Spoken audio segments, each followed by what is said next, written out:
Good morning and welcome to Today in LA. My name's Mike Amos. His name is Bill Rice Jr. as we start a Monday.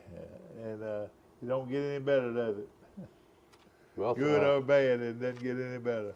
yeah, we're all lucky to be here. How about that? That's right. And of course, Oh, yes, Valentine's Day. happy Valentine's Day to all of you ladies, or at the same time, all you men. It's not just for ladies. How about bringing me a box of candy? You know what I mean? The kids have Valentine parties at school. Yeah, that's right. And of course, C Spire under the direction of C Spire and Steve Kemp, our guru, That stands for camp. head man here, and does a wonderful job.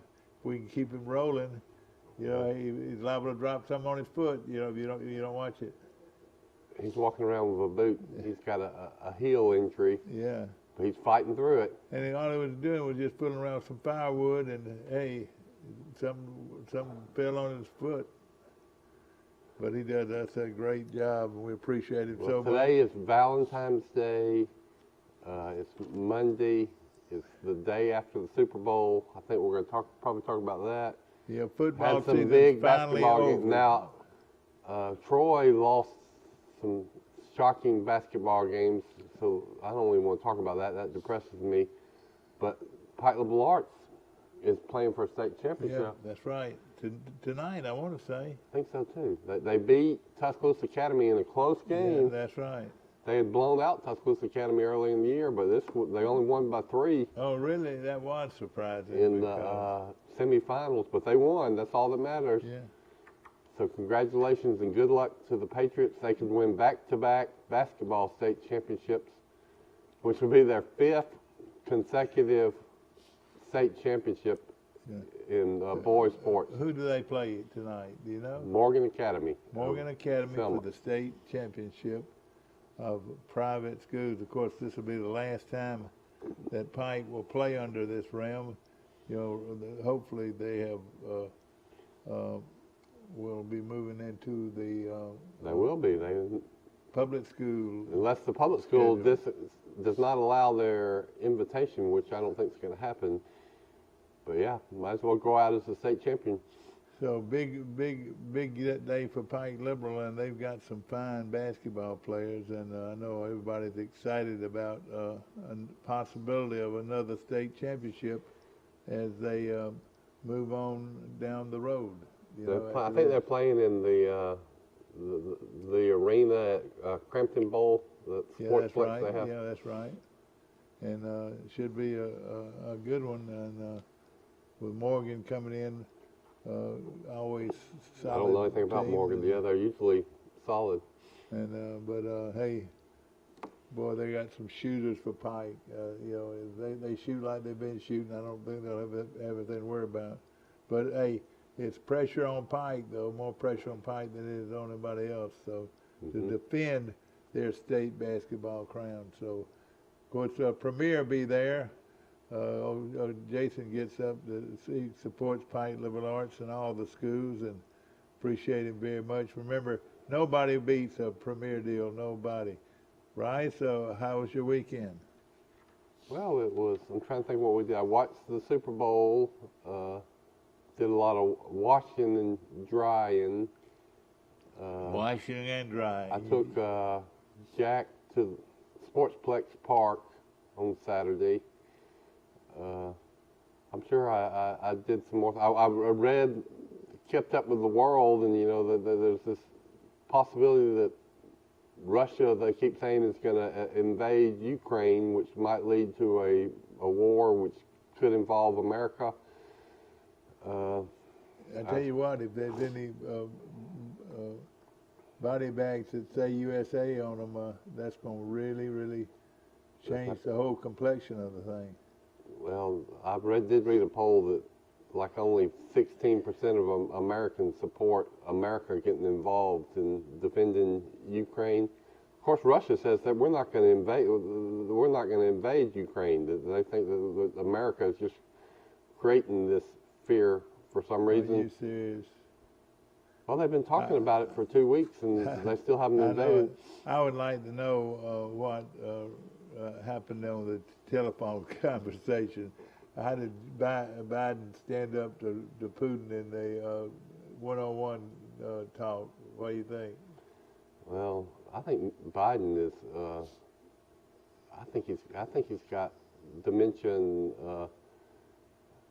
I think that's kind of a taboo topic we're not supposed to talk about. But so I don't think he probably did very good. And he does well when you've got a teleprompter where he can read his remarks. But I don't know if they even have a decent spokesman. To tell you the truth, to you, you know. I saw a clip. Who else could get up and speak for America? You know. They had a clip that some Australian news anchor showed of President Biden. Now, I'm not making fun of this, but some reporter asked him a simple question, and he just completely lost his train of thought, and for about a minute just was talking about anything but the question, and he really was just couldn't say anything. And it was sad, and it was obvious, you know, that he's having cognitive difficulties. Now that, you know, he needs to be. That's common, and have sympathy from all of us. But he must know this. His wife must know this. All the people that are handling him must know. The press knows this, and they're protecting him. So it's just, it seems to me just another example that everybody's afraid to speak the truth out loud. You know, the sad thing about all of this is we knew that was like that going in the campaign. I mean, when he received the oath of office, everybody knew then he still was not all It's there, like you know? the boy who said the emperor doesn't have any clothes on. The emperor has no clothes. You remember that fable? You know, it's just the boy said that what could not be said. It's like you said. I think 70% of the people in the country know this, but nobody's supposed to say it. That's right. There's still a Democratic and Republican race, whatever it is. That's the big opposition. I tell you this: we better get strong and get strong in a hurry, because you know Russia and China both have to see that we're not very strong right now, and I don't know if it ever came to be, and hopefully it wouldn't be a war, but I don't know how we stand up, especially in a conventional war, you know. Well, you know, you also worry about the military has become so politically correct, like education and lots of other institutions, that you wonder if we really had to fight a war with a serious adversary, would our military be as effective as they were 30 or 40 years ago?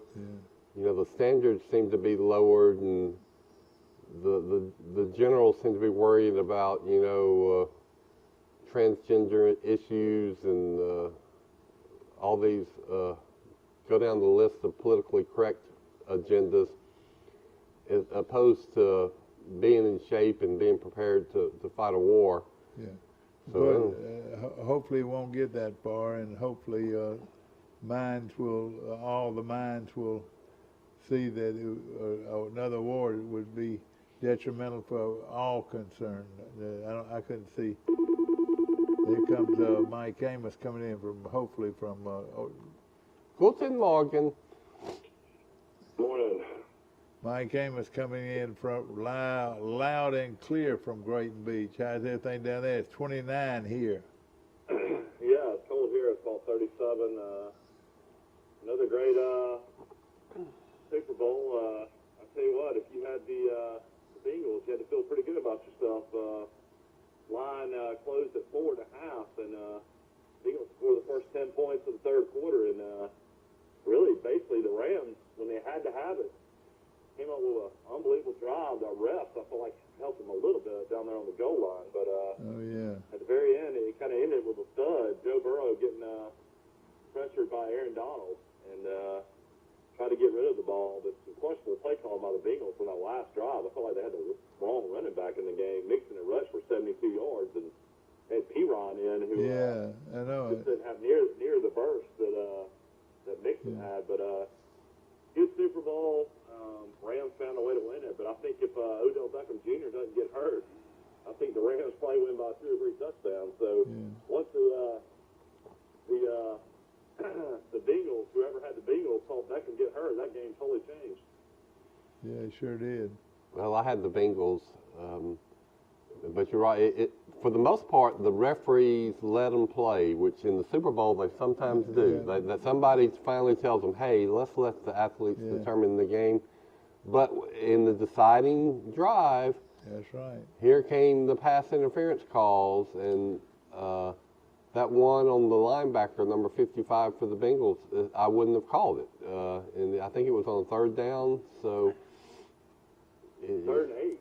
Yeah, so it would have been 4th and 8, and I don't think the Rams scored a touchdown on 4th and 8. You remember also. That linebacker is a great player, too. Boy, Wilson, 55 for the Bengals. I don't know where he played in college, but he was good.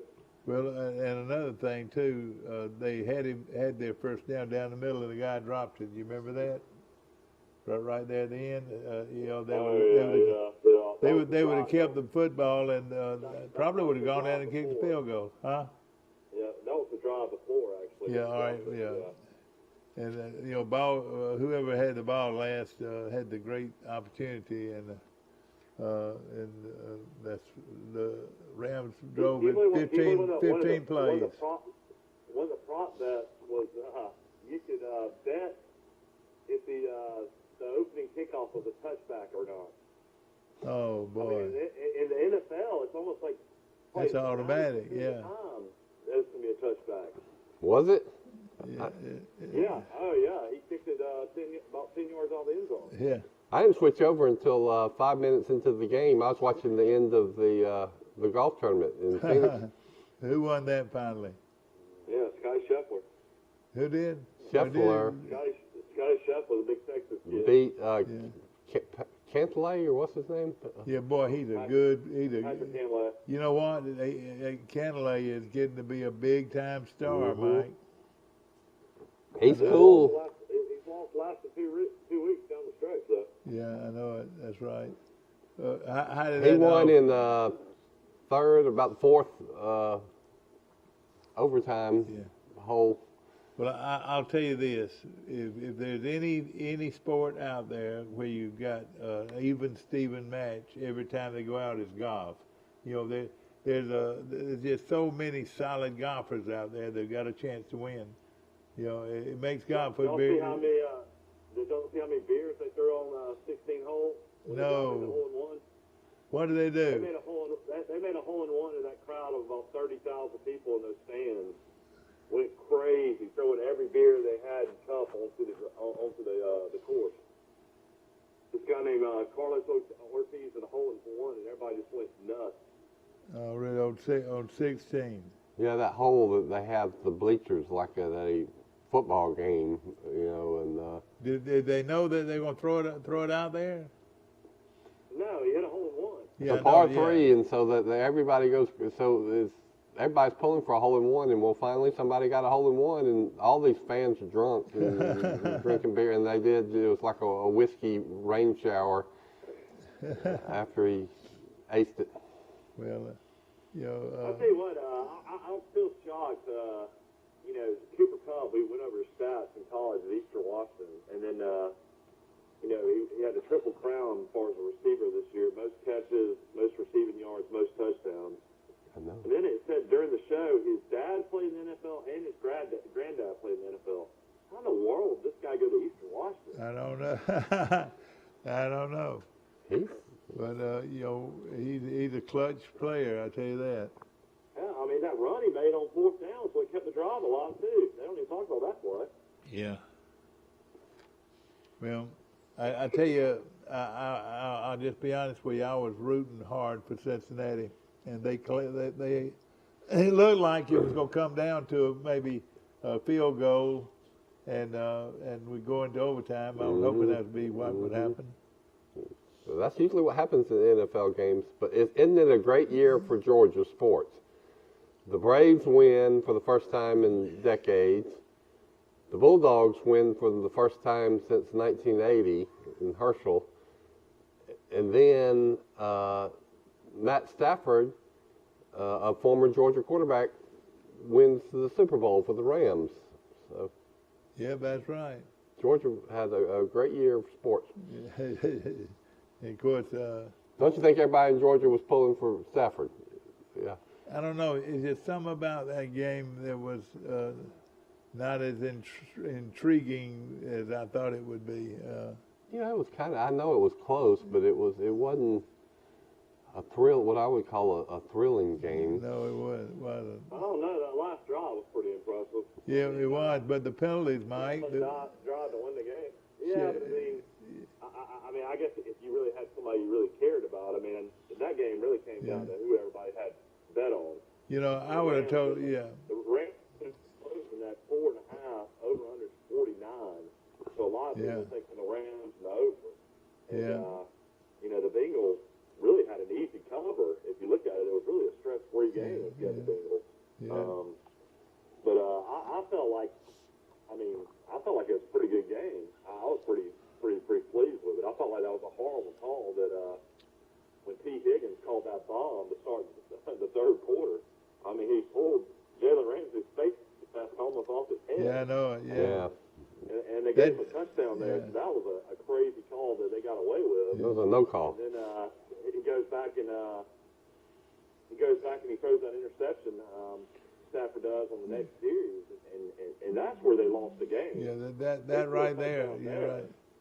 They scored a touchdown there, but I mean after that, boy, I mean that dang defensive line, A'Shawn Robinson from Alabama, phenomenal. He made a lot of money last night. See, I didn't realize he was from Alabama. Yeah, number 94. I mean, they couldn't run the ball at all when he was in the game. He had 6 tackles, 1 sack. You know, Larry Donald. When did he play for Alabama? A'Shawn Robinson. Yeah. He's only 26. He's on a couple of those national championship teams. But he was not very well known at Alabama, was he? Mm-hmm. Oh no, he was all SEC. Yeah. Well, was he? I just for some reason. He was known for looking like he was 35 years old in college. Oh, did he? Yeah, he has like an old look to him. Yeah, when he was 18 years old, he looked like he was 35 at least. And he's actually from Texas. He was one of those Texas recruits, Alabama guy. But and then they got Von Miller, who had 2 sacks too, who played for the Broncos all those years.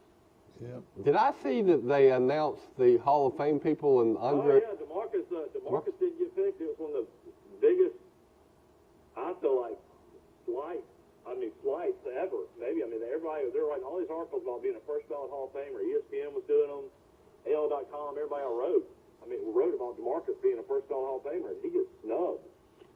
So people are upset about it. Oh yeah. Good. Well, that tells you maybe he'll get in next time. But yeah, if he's not a first ballot Hall of Famer, who is? Who got in front of him? They put in all these old guys who've been waiting to get in. Yeah, that's a lot of guys. Yeah. A lot of guys that it was kind of like their last chance. Yeah, that's right. Yeah, DeMarcus has got to be upset because I mean he was classy about it. You know, praised the guys that got in and said, you know, instead of making a comment like it's when it's your time, it's your time. But I mean, there's a lot of people that were shocked. He was the #1 sack guy in the NFL for about 10 years. Yeah, I think the more shocking thing is what happened at Trojan Arena on Saturday. A 7-win Arkansas Little Rock team comes in and beats Troy in basketball. Troy would have been first in the Sun Belt if they would have won the game. And actually, Troy never led in the second half. It was tied at half, 31-all, and shocking defeat for Coach Cross's team. I tell you what, if Troy doesn't get back Miles, the great guard, out of Robert Lee, who I think is their overall best player, they will not have any chance winning the Sun Belt championship down in Pensacola. Did he play He's that good of a player. Did he play at Robert E. Lee? Yeah, Duke Miles played at Robert E. Lee. There's a guy that they got from Louisiana named Duke Dean. He's like Duke Dean's 5'8". Yeah, boy, he's quick. Duke Miles is 6'3", real athletic guard, and he's been on and off injured all year. I don't know what's going on with that. You know, they never release injuries, but shocking loss. Did you go to that game, Ryan? No, and I had a premonition though that disaster could occur. What was the final score?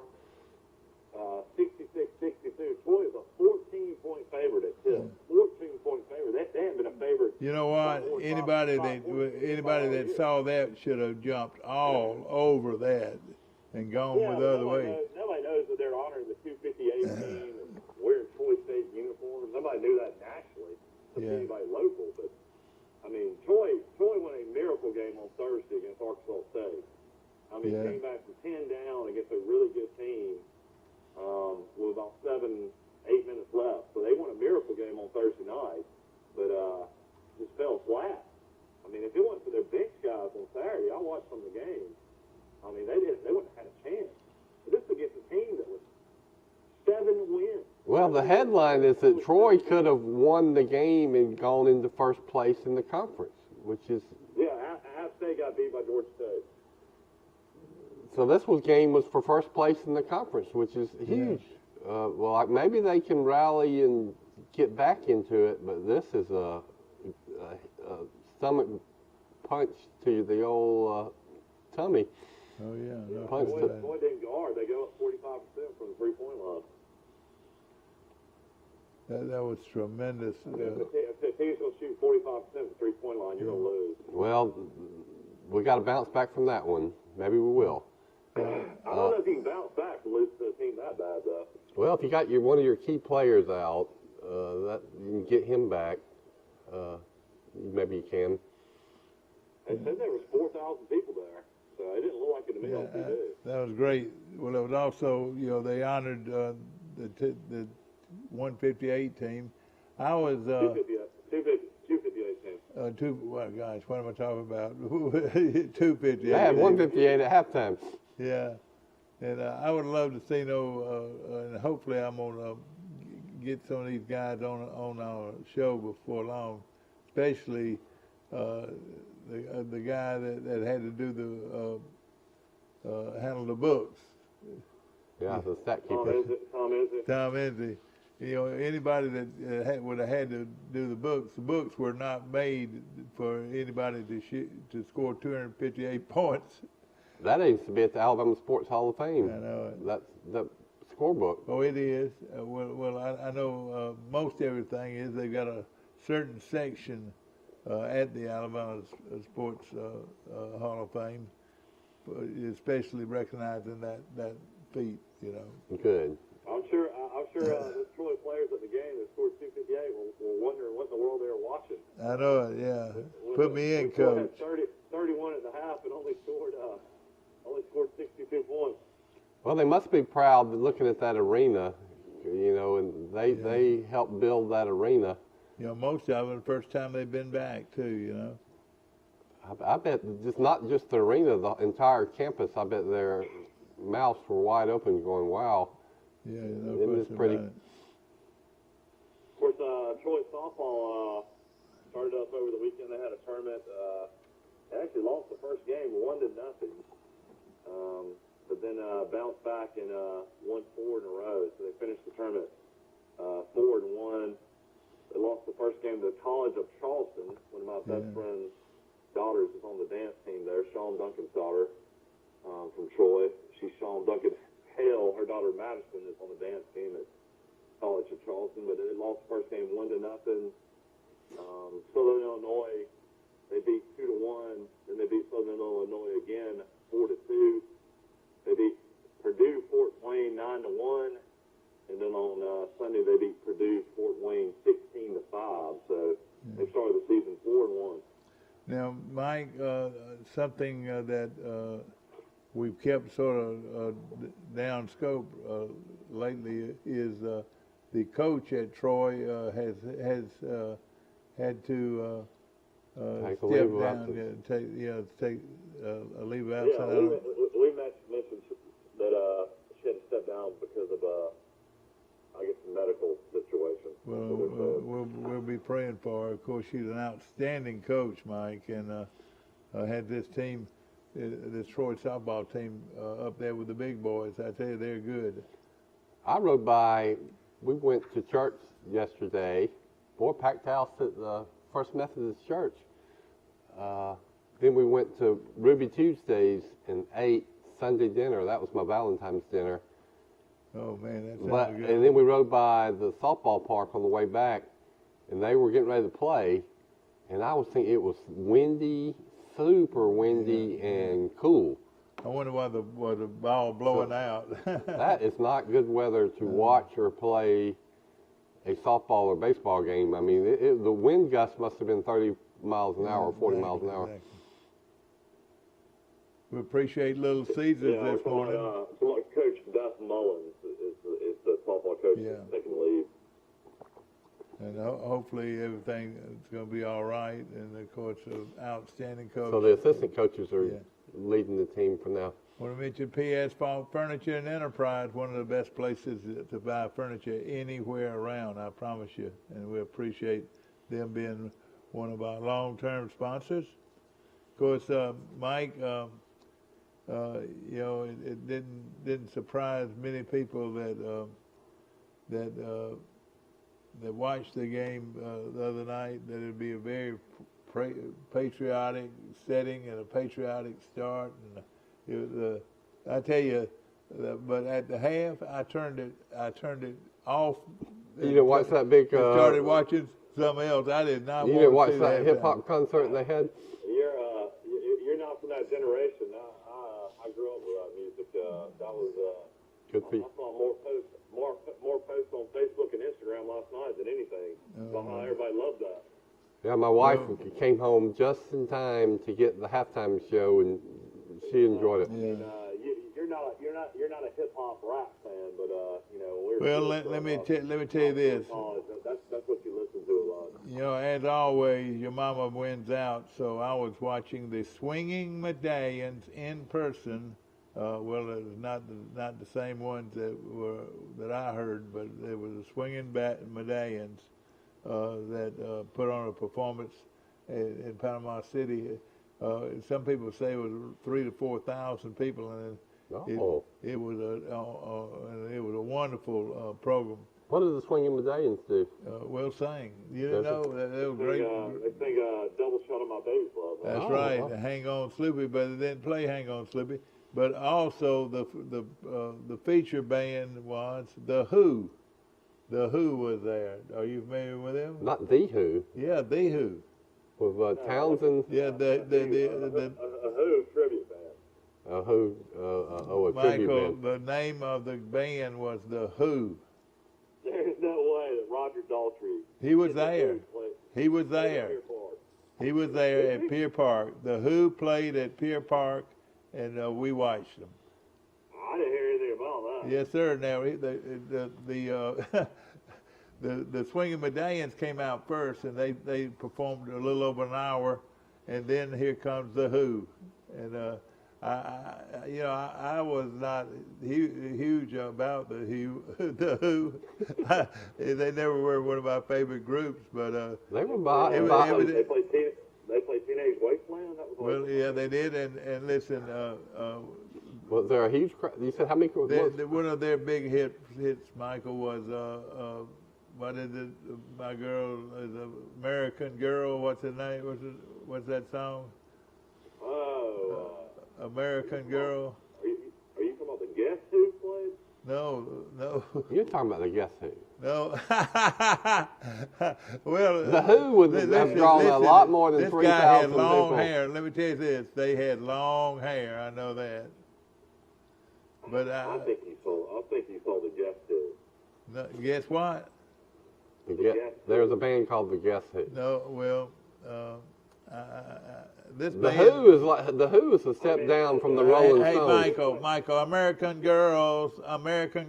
Who sang that song? You mean American Woman? The American Woman. Yeah, who sang that song? That's the Guess Who. The Guess Who. They're a good band too. That's what I said. I said it was the Guess Who, didn't I? You said The Who. You said The Who. They've sang Pinball Wizard and I Won't Be Here. Well, this band, and it was you saw the Guess Who, and they're big. The Guess Who, yeah. All right, the Guess Who. All right, okay. Steve fixed it for me. They play a song that I used to love called "No Sugar Tonight in My Coffee." I love the Guess Who. Yeah. Yeah. Well, that was. I like the Guess Who better than Who. well, the Guess Who. The Who's legendary. Yeah. Well, this band has been around a long time. I tell you. If the Who would have been playing, your son would have been standing right next to it. Oh, really? Yeah. You would have skipped everything to see the Who. Yeah, I mean that's I cannot stand that kind of music. That's like seeing the Rolling Stones or something. Oh gosh! Well, see, they came out with long hair. I'll tell you that. I love the Guess Who. And then the swinging medallions are not the same format. They sang a lot of today's songs and everything. They didn't sing the beach music like I thought. How in the world would they not sing "Hang On, Floopy"? That's like their number one hit. Well, I thought it was, but they didn't play it. You know why? I think what happens. You got to have sort of do you have a contract or something like that to sing those songs? Well, maybe it's who wrote the song or who has rights to it. Or Yeah, I was wondering about that. But you know, the Beach Boys. Oh, so this isn't their original music? I thought they wrote Double Shot and all those. Yeah, I think they wrote Double Shot, but maybe they broke up and one guy has rights to the. It's 60. Listen to this. The band is 60 years old. They've been around 60 years. They come out on stretchers. These bands. No. There've been several people to fill in for them now. I read the biography of one of the Beach Boys, and from that I realized that there's about 3 or 4 different Beach Boy bands that are touring. It gets very confusing. The one I know about is the guy that's a son, Love, is what's his name? Mike Love. Mike Love is the one that I'm more interested in. Now, wherever he's playing, I'd like to hear the Beach Boys. But well, and then all the bands. Remember the band, the Temptations? I think came to Troy. And, oh yeah. But you know, it's if you've got one member of the original band, they kind of call it the original band. That's right. It's like the brand. All that matters is the name of the band, and it's.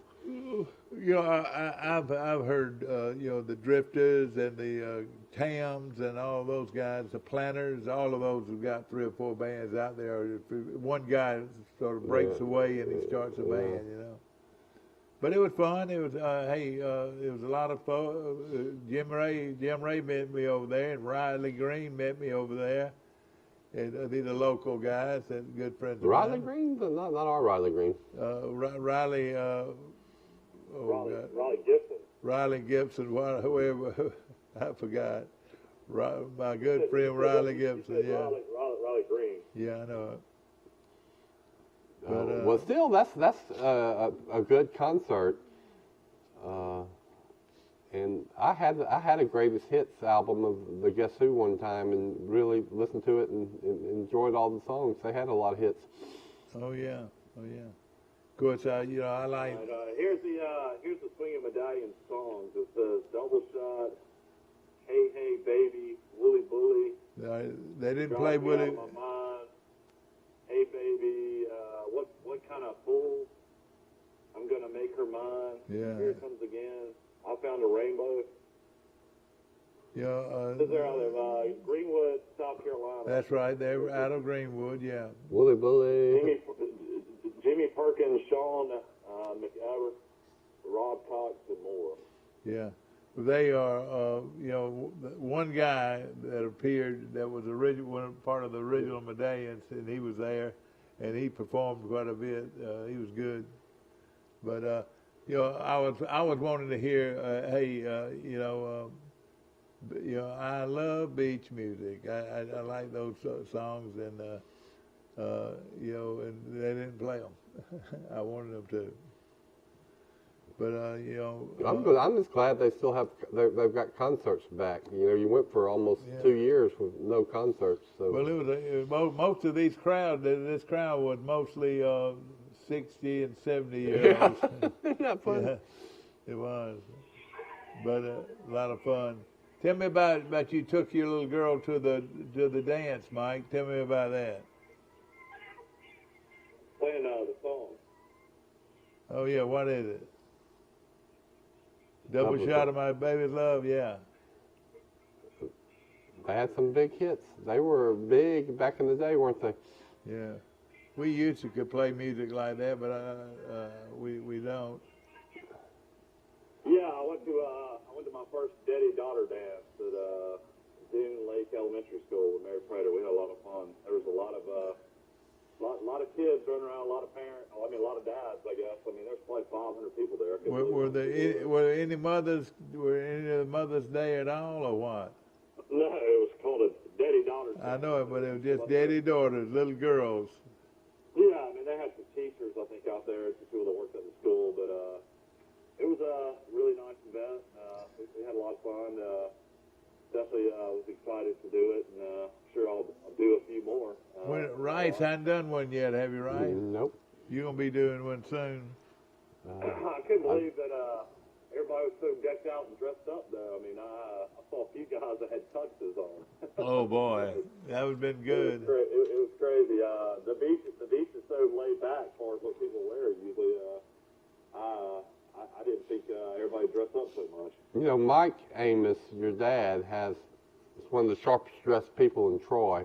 Oh, boy. He has a good wardrobe, great taste in clothes. Let me ask you this question. Did you ever own your own tuxedo? Yeah, I have owned one before, but I grew out of it. My problem was that when I was young, we did. I had one. You didn't rent it. You owned your own I tuxedo. owned my own tux at one time. But, hey, it didn't take long to grow out of it, though. Well, in Montgomery, people own their own tuxes because they go to so many balls. Yeah, that's right. I rent them. Yeah, and of course, a lot of people have black tie weddings too. You have to wear them to it. Yeah. Well, they had the Mardi Gras parade also down there in Pier Park. So it was a lot going on. Mardi Gras parade was at 4:30, and these two bands played from 12 o'clock till about 3:30. So it was a lot of fun. I didn't know Pier Park went all out for Mardi Gras like that. Yeah, they do. Yeah, they'll come there next year. Yeah, they do it big. Pier Park has a big Mardi Gras parade. We took our girls to their first actual movie at a movie theater yesterday. They watched 5,000 movies at home, but we got to go take them down there and let them see the big movie theater and the huge projection screen. We saw Sing 2. Where was this at, Mike? The girls loved it. There's a great, real nice movie theater down in Sandestin, right before you get to all the craziness at Grand Boulevard. They have about 12 different movies. I guess you can see it at the well, that's good. movie theater. Did they have fun? Did they enjoy it? Yeah. I mean, their expressions to see that big screen and watch everything, and they were excited the whole time. They never wanted to leave or go to the bathroom or anything. They an hour and a half. You know, I have done that with my kids, and there were a couple of them that they wanted to leave in 20 minutes. But I can still remember the first one I took Maggie to see at the movie theater. It was Paddington. And she enjoyed it.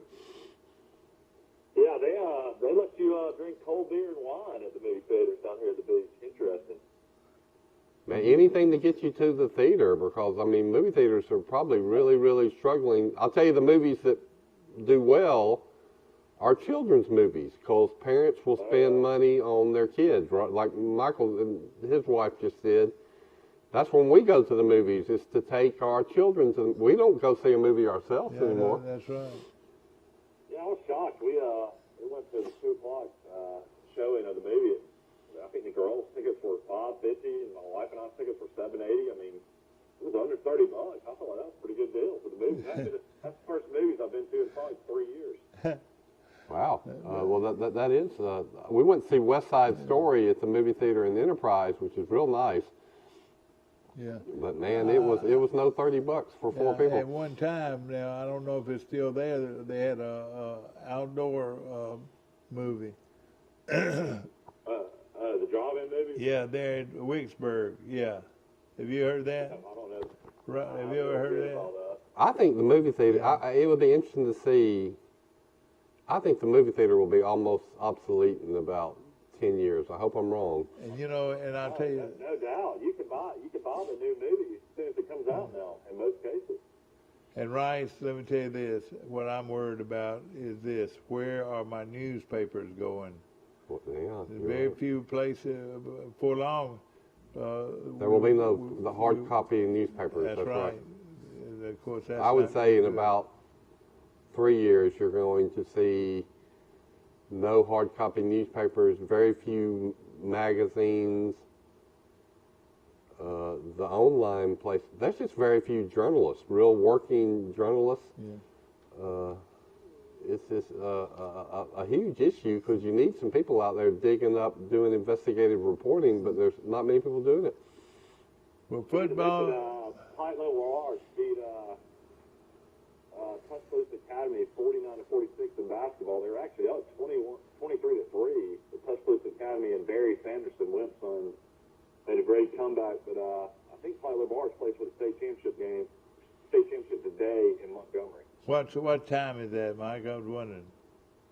I'll try to find it. Maybe Steve can find it. I'm sure it's going to be on the table. Yeah. Steve, are y'all televising the Pike Liberal game? Yes. He said, what time would it come on? Do you know? Oh, he's on it right now. Here you go. I listened to some of it. It was on the radio. The telecast, the TA game was on the radio. Good morning. You're on Today in L.A. Yeah. Hey, is that Will? Yeah. Will, I drove by the yellow house yesterday, and there were 2 cars there, and none of them were yours. No, I wasn't there. I went to Tuscaloosa Saturday. Did you? What are you doing up there? The game? Alabama and Arkansas. I'll tell you what, boy, Alabama's got to learn how to shoot a free throw at the end of the game. That was way too close for comfort. They did all they could to give that game to Arkansas. They were up by 13 with 6 minutes left. Who'd you go with? 3 friends of mine went. Yeah, well, good. That was fun. Was there a good crowd? Well, Will doesn't miss the sporting event. Will don't miss much of anything, I tell you. He went to an Auburn basketball game the other day. Will got him another grandkid, and he took off and left there. Yeah, I know it. Exactly. When was the baby born, Will? Wednesday. Wednesday, okay. And Well, wait a minute. Did your son have his baby? Did his wife have their baby again? Already? Not yet. Or is that coming? We Still wait. wait. Okay. Waiting on that one. Now, my daughter had hers. It was premature a month. well, So they kept her in the hospital till Saturday afternoon. Oh, So I got back from Tuscaloosa about 15 minutes after they got home, so I didn't miss anything. I couldn't see the baby in the hospital. yeah. Well, that was nice. Of course, what a family y'all have accumulated in just. unbelievable. I mean, this all started back when the first child was born, and that was what, 3 years ago. Yeah, And 3 years ago. I've got 4 grandchildren, 3 and under, and I'm fixing to have another. golly. Wow, you're gonna have 5 in But I about tell 4 you years. what, 5 Will, years. you're gonna have a great life, buddy. You're gonna have a great life. You work on make sure you're in great health, because you want to watch everything these kids do. Oh, yeah. That's Will, did you walk over to the old law school where you attended? You know what? We got there. I parked at the law school. We got there about 10 o'clock, and I walked around back there. They've added on to it since I've been in law school there. And then we went to the game. Did you ever? I was determined to get out of there and beat the traffic, you know. And Did you stay for the last shot? I did, but I was standing in the what do you call it, the thing you're going in, I don't know what you call it. Breezeway. I was watching in the breezeway, and we hauled butt after that.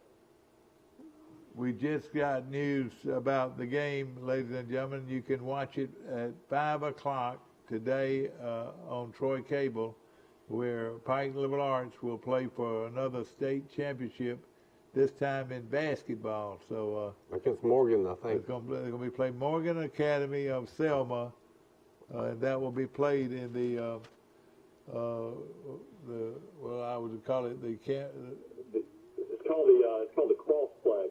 yeah, located at Crampton Bowl. That's right. Yeah, Philo Arts. How many state championships will this be in a row, right? If they win it in basketball, 5. all sports, 5. 5 in a row. Yeah. Wow. And they will be Well, if they. This is almost like this will be history because I mean baseball is probably like a 95% loss. They'll probably win it. Guess where a great basketball coach from Selma came to. Right, coach for Ozark, wasn't Yeah, Cecil Skinner. he? Cecil Skinner, yes sir. Hey Cecil, I hope you're watching this morning. No. That's what his players would they'd be guarding your club close, and they would start saying no. They'd wear you out, would they? Will, you've been on a good run for a long time. I'm sure you had the Bengals in the under. I'm sure I did not. Oh, dang it! What did you have? I had the Rams -4, and I had over 49, so I took a big guess. Yeah. You know, I was thinking early. You know, like I told Dad and Rice, I said, you know, if Beckham doesn't get hurt, I think the Rams may win by 2 touchdowns. So I think they would have, and I think it would have gone over too. That was a big extra point that guy missed late. I mean not late, but early in the game. They made it 13-3. Yeah, that. And you know, at the very end, of course, the Bengals had a chance to, I guess, kick a field goal. I was shocked that they at least didn't get a shot because that kid is from Fort Payne, Alabama. Yeah. And you know, kicked at Florida, McPherson. And He's the best kicker in the pros, I think. He would have had a legit chance for 58, 59 yards if they just would have got maybe about 8 or 9 more yards. Yeah, that's right. Wouldn't that have been a thrilling end? Yeah. That would have been Well, something. they got a 3rd and 1. He can't get it in 2 plays. That's crazy. Yep. I know it. You're right. But, Why can't they? You're right. I'll say this: the Rams. I mean, they bought that team. I mean, whoever their owner is, and their GM's from I forgot. You follow Les Snead. Really? You follow Alabama. He played walk-on football player at Auburn. I remember him. So I forgot about that. Yeah. How about that? Les Snead is who put all those great players together. Well, he's the MVP. I didn't know. Did you know that, Will? Auburn kid from Eufaula is pulled all that team together, and you're right. I mean, this is all from free agency. Yeah. Awesome job. Will, what do you think about the golf tournament yesterday? Did you watch it? No, you missed it though, didn't you? No, I went back and forth. I watched. Yeah. This Cantley. I would say Cantley's the best golfer out there right now. Wouldn't you say? He should have won, but he missed 2 or 3 putts I coming know down it. the stretch. You know. But As a golf purist, Will, is that annoying to see all the fans get involved and act like it's like a football game on 16, or do you kind of enjoy it for a change? I love it.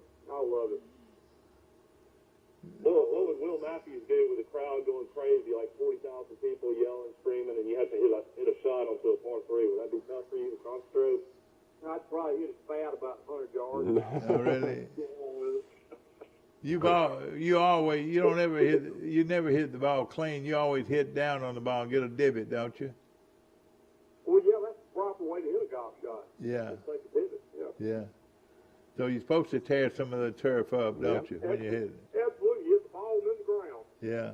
Now, to me, you watch these pros, and they're actually probably better off sometimes hitting it out of trap than if you're on regular grass. Did you play golf like that? Did you always hit the ball good out of trap? I'm horrible out of sand trap. Yeah. But when you say the pros though sometimes would rather be in the trap than anywhere else. Oh yeah, the pros now they eat that up. Yeah. Well, we got Will. That was Scheffler's first win yesterday, and he's a guy that I think will win a lot. He finally got that first one out of the way, so he's a great How old player. is he, Mike? How old is he? I think he's like around 24. You know, I get him confused with the other guy. Yeah. What's the other guy's name, Mike? Shoffley. Yeah, I get those guys mixed up. But Xander Shoffley. people have been high on this kid forever, and I thought he'd won tournaments, you know, because he's always, the golf writers always pick him to win or be one of the contenders. But then I'm watching the tournament, and they said, no, he's yet to win. So this was his first win. Yeah. But so he was probably, obviously, what was considered the best golfer to have not yet won a tournament. But now he has. We're going to take a short break. We'll be back to more of Today in L.A. after this.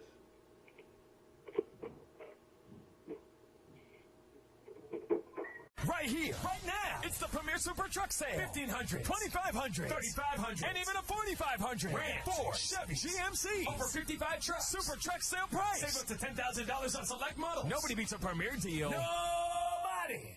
Shipping Wars is back and bigger than ever. More work, more money. These shippers have a long road ahead. Who will come out on top? If we can get it there on time, we'll make some good money.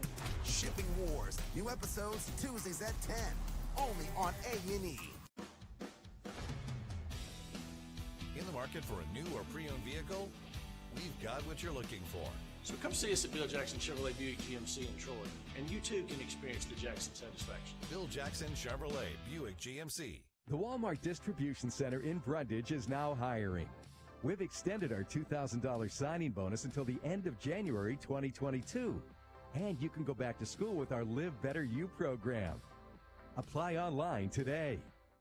At Cost Plus 10%, we offer your favorite brands at the best price. At Piggly Wiggly, we keep it simple. We price our products at cost, then add 10% at checkout. We carry all your favorite name brand foods, and we accept manufacturer coupons. Find us on Facebook and see our weekly specials. Right here, right now, it's the Premier Super Truck Sale. 1,500, 2,500, 3,500, and even a 4,500. Ram, Ford, Chevy, GMC. Over 55 trucks. Super Truck Sale price. Save up to $10,000 on select models. Nobody beats a Premier deal. Nobody. Right here, right now, it's the Premier Super Truck Sale. 1,500, 2,500, 3,500, and even a 4,500. Ram, Ford, Chevy, GMC. Over 55 trucks. Super Truck Sale price. Save up to $10,000 on select models. Nobody beats a Premier deal. Nobody.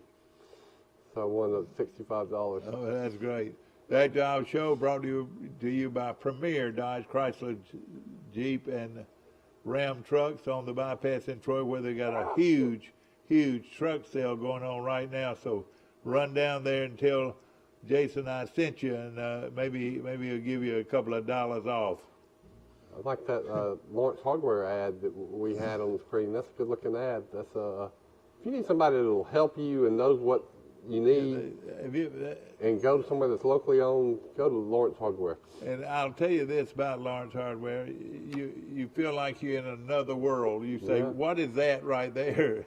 I mean, you have to ask him, "What do you do with that?" You know, so forth. It's the way a hardware store should be. They probably have a dad's favorite thing there, a bush hag. Yeah, you're right. But you know what? What makes me so mad is this. You can buy a bush axe most anywhere, and then you have to take it home and sharpen it. You know, I don't know how to sharpen a bush axe, you know, and why don't they sharpen it where you buy it, you know, but they don't. I wouldn't know how to Mike Amos is a lot of things in life, but a lot of people don't realize he's a lumberjack. How many trees do you think you cut down in your life? Oh, I should not say that. You know, I have cut chainsaws? down. No, this is with a bush axe. His bush axe. He cuts down for the Crow Christmas. But I've been cut, but it's on pretty much on our land. Yeah, that we do those it. are your trees. So it's not keeping anybody from. All those trees are like brush trash trees. They really need to be cut and be thinned out.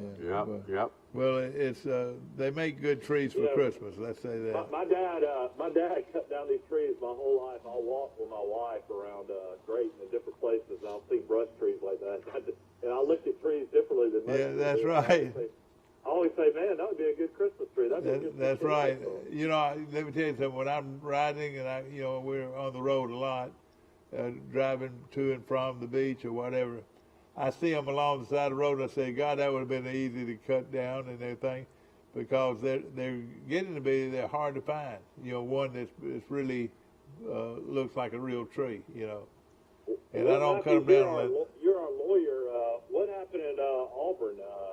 Everybody thought Hartson was out the door. It was like going to be a done deal. And Hartson's at the basketball game with all his players jumping up and down, cheering for Auburn's big win over Texas A&M. So, you surprised? Well, Michael is like this.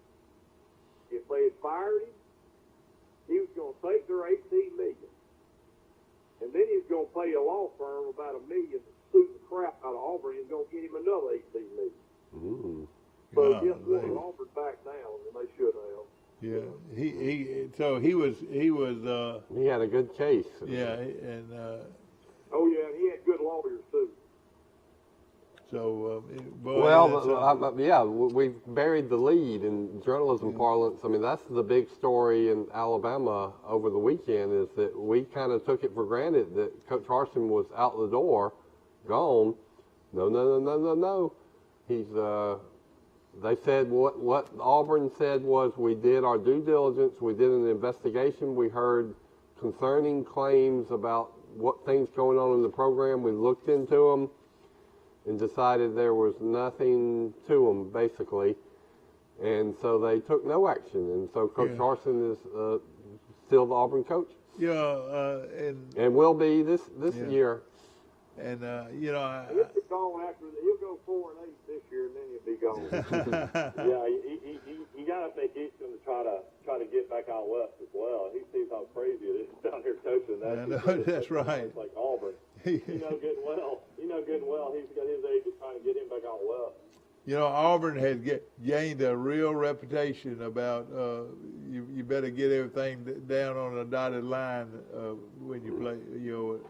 Because nobody would have expected this guy to be on the ropes after 1 year. Bizarre. Oh God! You lose 5 straight games at Auburn, though. That's a lot of losses in a row. A lot of fans were not happy how it ended. Well, and then on top of that, it was the coaches leaving, and then a lot of players leaving. Yeah. I guess I understand that you had to look into what's going on.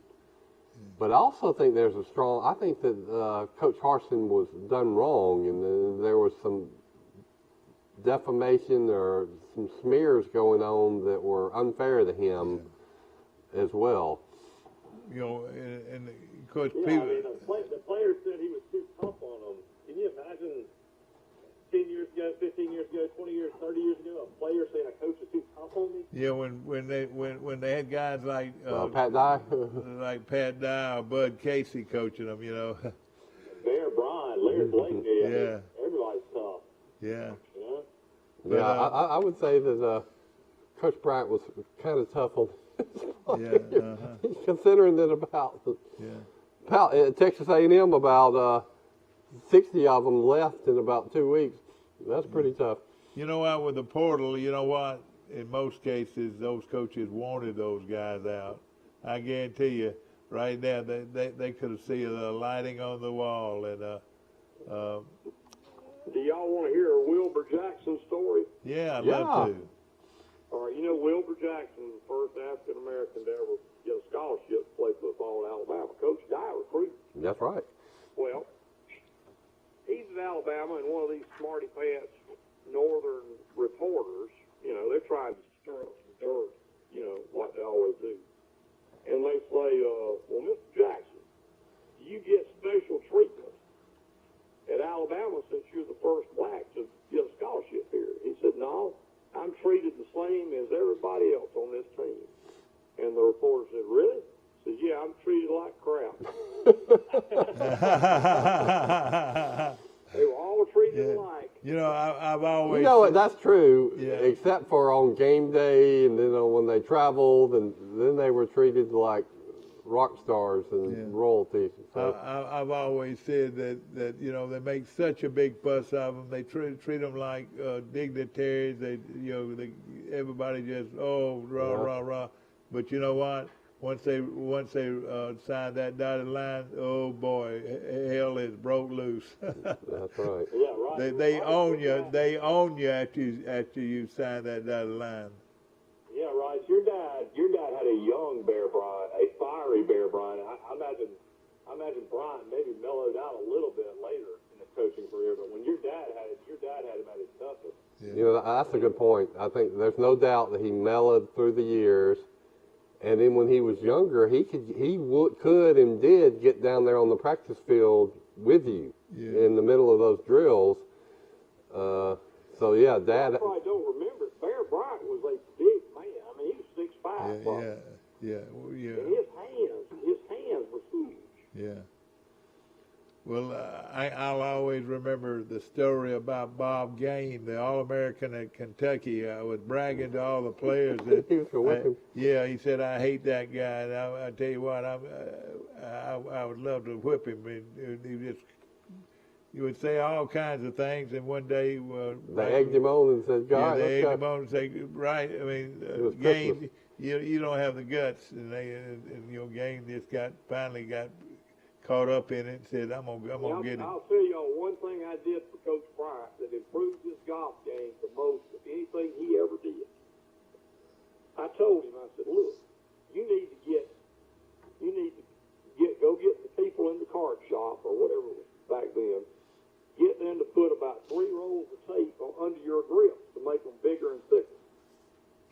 I said, give the guy $20 and tell him what to do, and tell him to wrap tape underneath the grips and re-grip your club.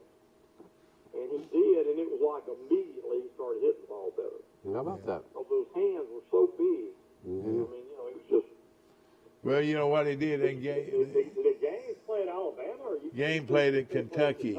That would have been even younger and badder, Coach Bryant. He was an All-American. He weighed about 255 pounds or so forth.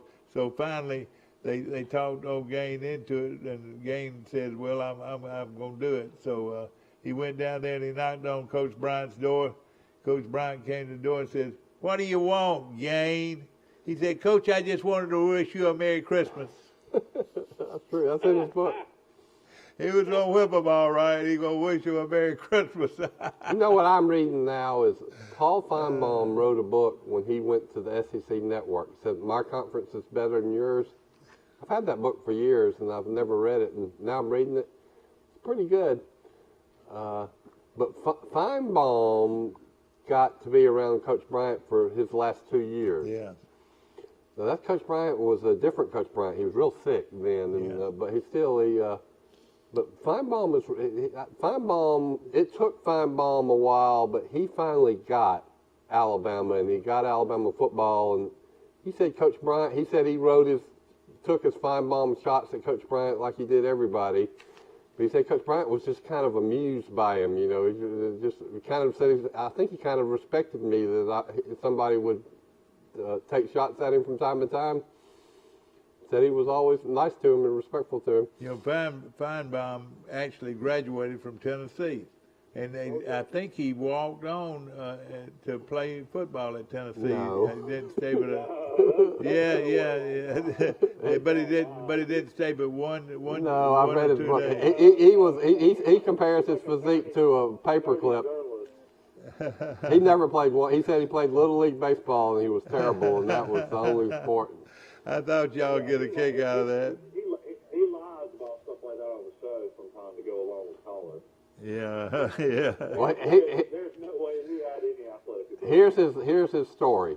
When we look at his bald head, that's the only difference. He might have racehorse legs, you know, can't tell. His daddy was... I've met him several times. He's a little skinny guy. Here's his story, his bio. His daddy was originally from England. His mama was from New York City.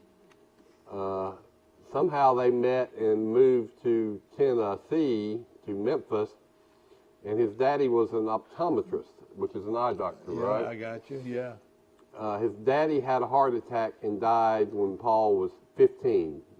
Paul loved his daddy, and he said he was a real sweet man and went to a lot of sporting events. So Paul's life changed dramatically then, and he had a mother that he loved but was kind of a little league mama or domineering mother that wanted a lot for her son. He couldn't afford to go to the colleges he wanted to go, so he went to state school. He went to Knoxville and University of Tennessee, where he studied political science.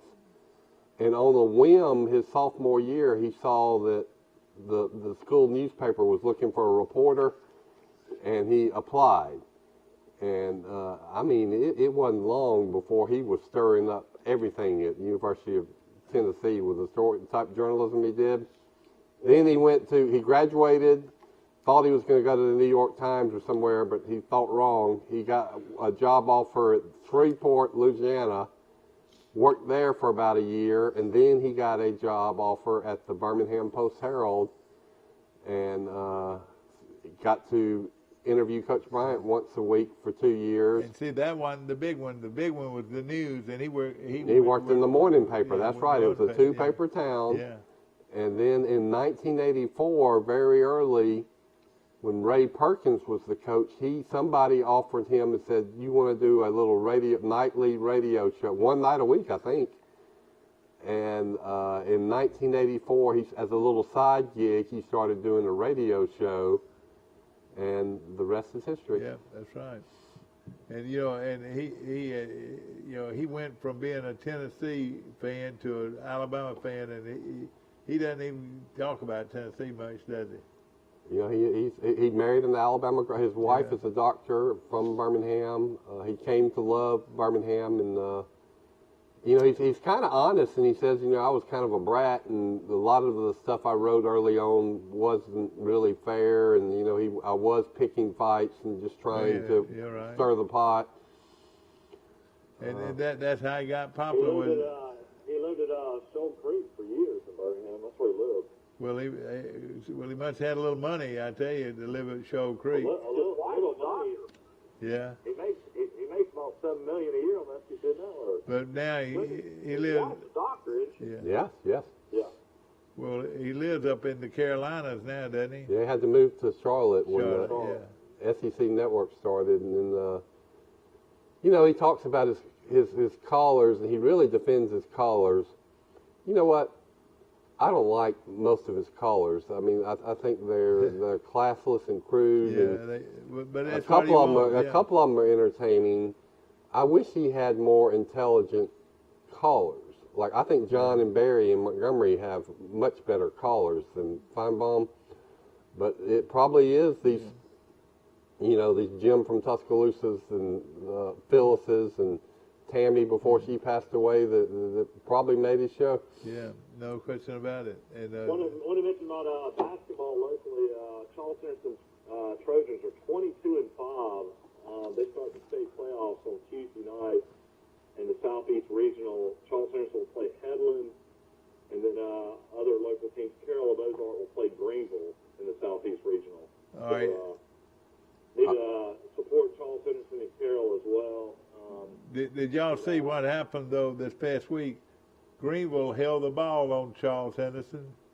And won, though. Yeah, they won 37-35. Oh, my God. Well, Greenville had a good ball club, but Charles Henderson evidently caused the game to slow down. Well, Will tells us that Ozark's got a good team. Yeah. Ozark, it might come down to Ozark and Troy. Yeah. And Ozark's best player is just coming back from an injury. Yeah. The Pike Liberal plays again at 5. You can watch it on TV 50 TC2 under your Facebook, wherever you are.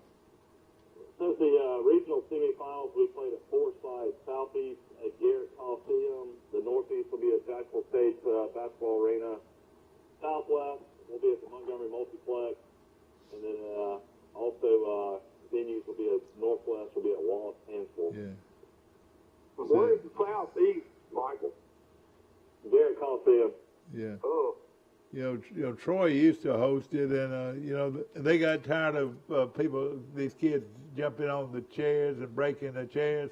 They told me sometimes Lanier and or Jeff Davis and Dothan or whoever it was simply playing. I was working for the university in the athletic department. They went through the windows. I know it, Mike. And how many of them broke the chairs too? They got up. There was a Jeff Davis Central Phoenix City game. They ought to write a book about it.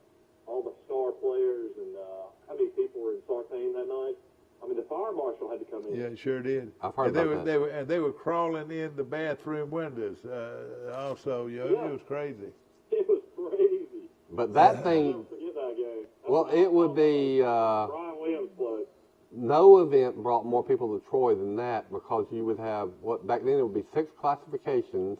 And so you had, several games involving 6 classifications for boys and girls. That's right, boys and girls. So it would be dozens of teams and dozens of games over about a week. So the fast food restaurants and the hotels must have just made a mint. Yeah. But I can see why it was very taxing on Troy University to host this thing.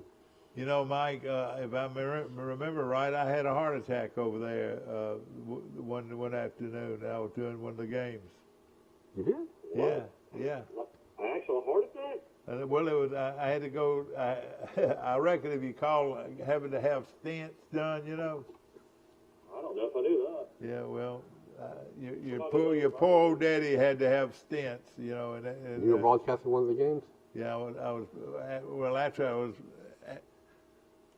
After I actually broadcast the game, it's when it happened. You know, the next day. Who was the legendary ladies coach for the Tennessee Volunteers Summit? She. I saw her at a game scouting the girl from Eufaula that went to Tennessee and had a really good career. Yeah. You want to hear a funny story? My job, Johnny Williams, is our athletic director. He said, Michael, he's like, you need to wait outside for Coach Summit, and when you see her, I've got a seat for her down low. And I'll never forget, I said, hey, Coach Summit, I'm with the athletic department. I'm supposed to show you to your seat. And she didn't want to have any part of sitting down low in like a chair back seat. She sat high up in the rafters watching Chandra Johnson, the great player out of Eufaula. She was a great coach. You know, she's no longer with us now. Yeah, she was. But that event, I always liked it. I said, well, this is great advertising for Troy University, and it's great for the economy.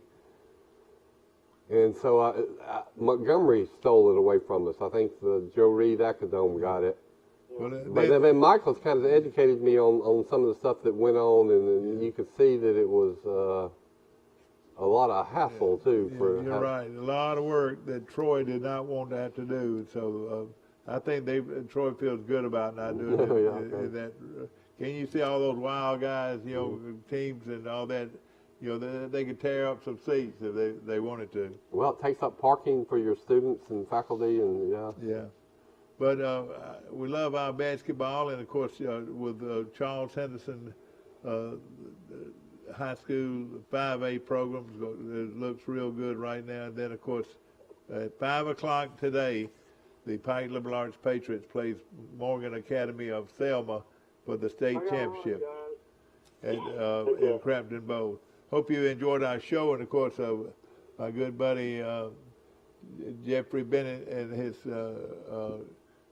Wiley Sanders Truck Lines. Yeah, Wiley Sanders Truck Lines. Believe you me, they've got the best deals out there if you're looking for a career in the trucking industry.